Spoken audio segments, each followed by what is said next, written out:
자, 이번 시간에는 헤더를 만들어 보겠습니다. 헤더는 템플릿 메뉴로 접속을 해주시고요.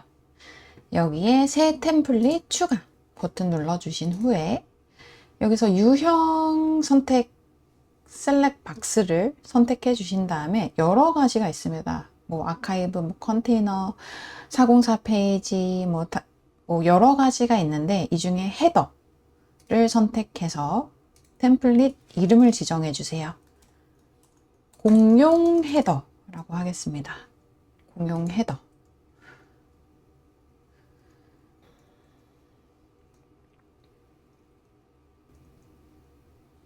네, 엘레멘토로 진입을 해주시면 이렇게 라이브러리 팝업이 먼저 뜨는데요. 라이브러리에 있는 걸 넣어주시면 이 디자인 그대로 삽입이 됩니다. 요거를 그대로 이용하실 수 있고, 요거를 삽입하셔서 본인 구미에 맞춰서 수정을 해주실 수도 있어요. 하지만 저희는 이렇게 하지 않죠. 새로 만들 거예요. 우리가 원하는 디자인으로 만들 거기 때문에 라이브러리는 그냥 꺼주시고요. 흰 도화지에서 한번 시작을 해보도록 하겠습니다. 이제 옆에 구조라고 있는 이 내비게이션 메뉴는 지금 보시면 여기에 구조, 아이콘, 뭔가 적재되어 있는 이 아이콘을 통해서 열었다 닫았다 하실 수 있는데 지금은 꺼주겠습니다. 이게 필요할 때마다 켜서 이용을 해주시면 됩니다. 나중에 아마 이용을 하게 될 거예요. 일단은 끄고 시작하겠습니다.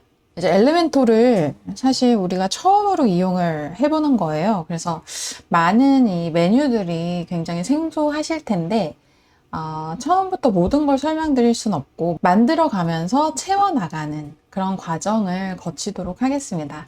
일단 이 맨 도화지에 여러 가지 방법이 있는데요.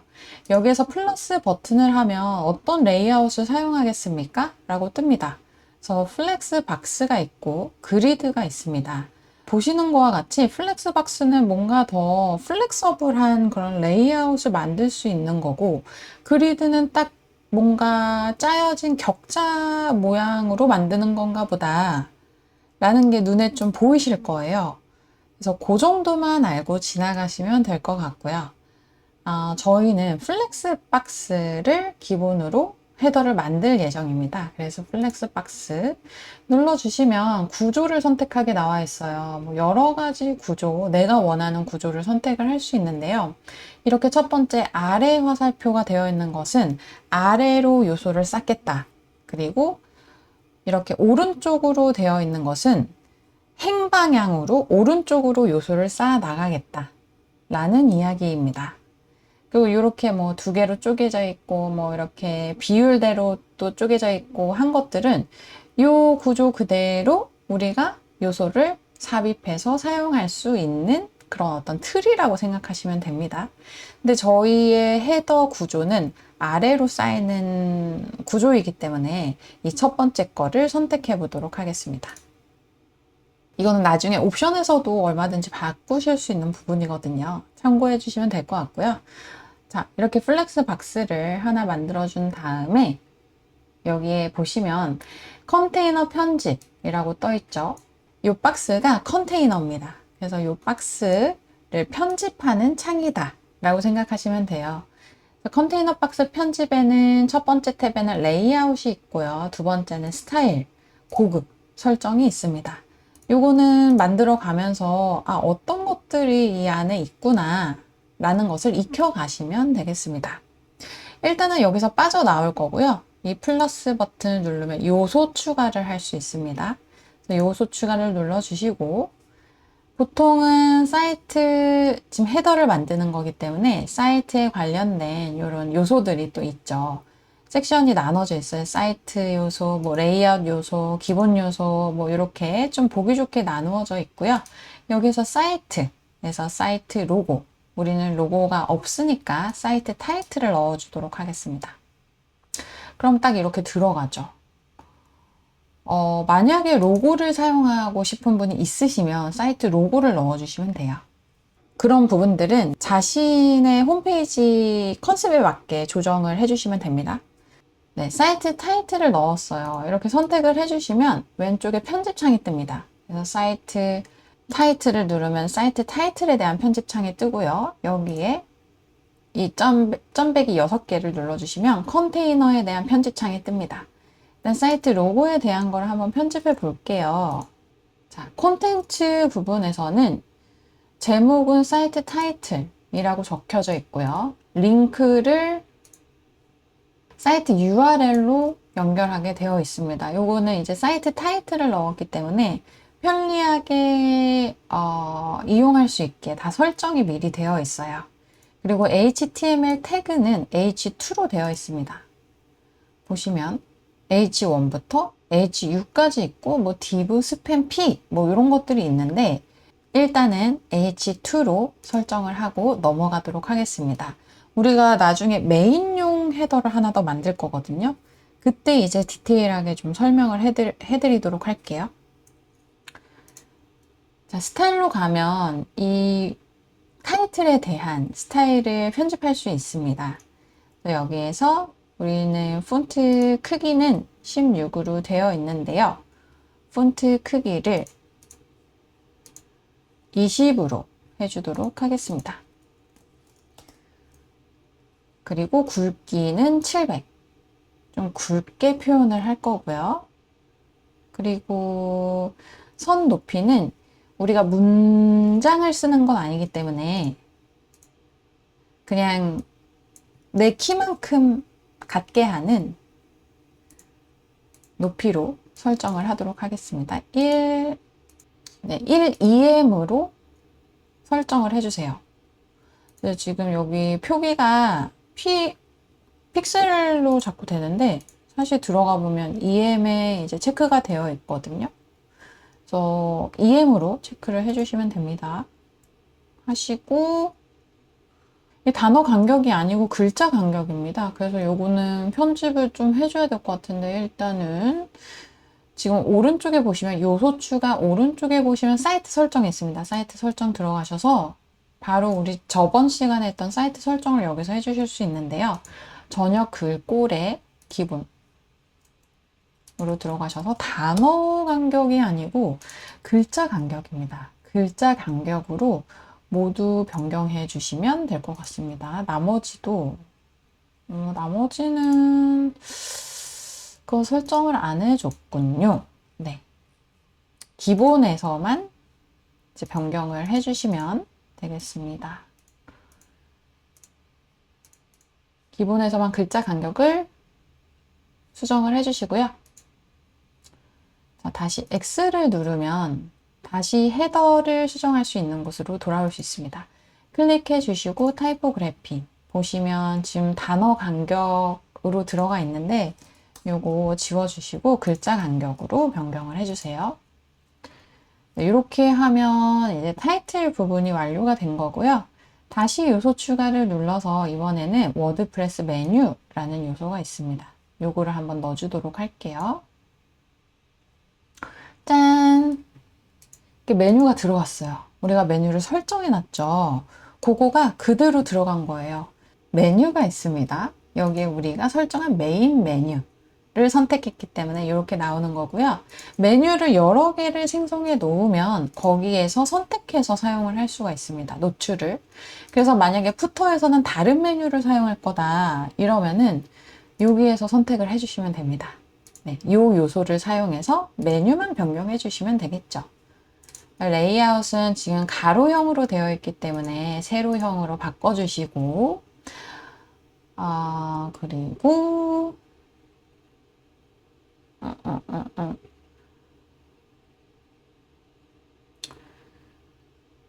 모바일 드롭다운 메뉴에서 브레이크 포인트가 있는데 저희는 이거를 사용하지 않을 거예요. 그래서 None으로 선택을 해주시면 됩니다. 그 다음에 스타일로 가보겠습니다. 폰트 크기 20으로 바꿔주시고요. 네. 손높이가 왜 1.3 픽셀로 되어 있는 거야? 표기가 잘못되는 것 같아요. 이거 우리가 EM으로 설정을 했죠. 그냥 놔두시면 되고요. 네, 글자 간격도 네, 잘 설정이 되어 있습니다. 이렇게 설정을 해주시고 이 부분은 다 0을 기입해 주세요. 간격에 대한 내용이거든요. 그래서 뭐 포인터 위드, 가로 너비를 얘기하는 거겠죠. 그리고 요거는 양옆에 들어가는 공간을 얼마큼 할 건지입니다. 그래서 뭐 10 이렇게 넣으면 지금 양옆으로, 글자 양옆으로 10픽셀의 공간이 생겼다고 생각하시면 돼요. 밑에 거는 이제 위아래로 생기는 공간이고요. 스페이스 비트윈은 메뉴 간의 간격입니다. 그래서 메뉴 간의 간격을 좀 띄고 싶다 하시는 분들은 이거를 조정해서 띄시면 돼요. 저는 다 0으로 세팅하겠습니다.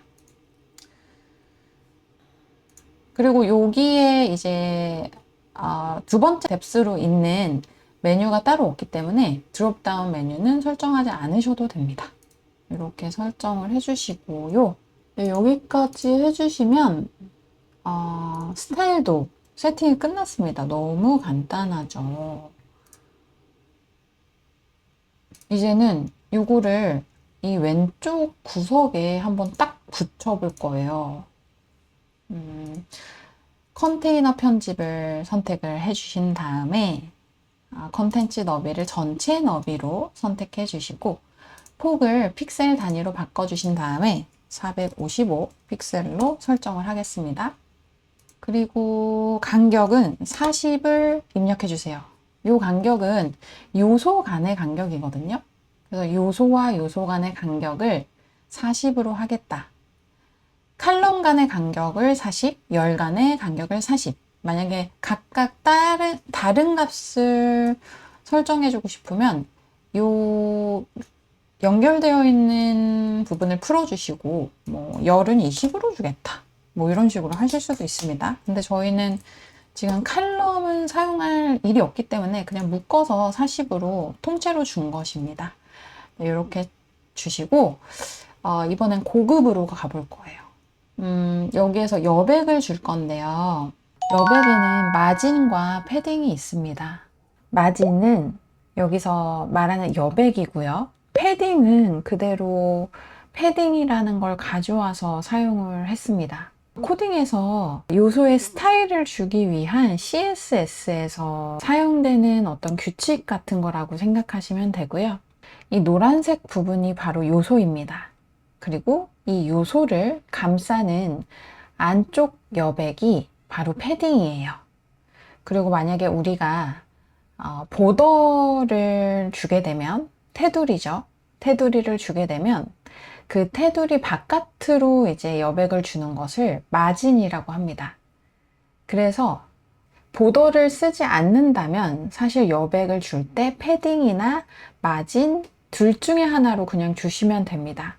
근데 만약에 우리가 보더를 넣는다. 그럴 때는 패딩은 요소와 보더 그 사이에 생기는 여백을 줄 때 사용하게 되고요.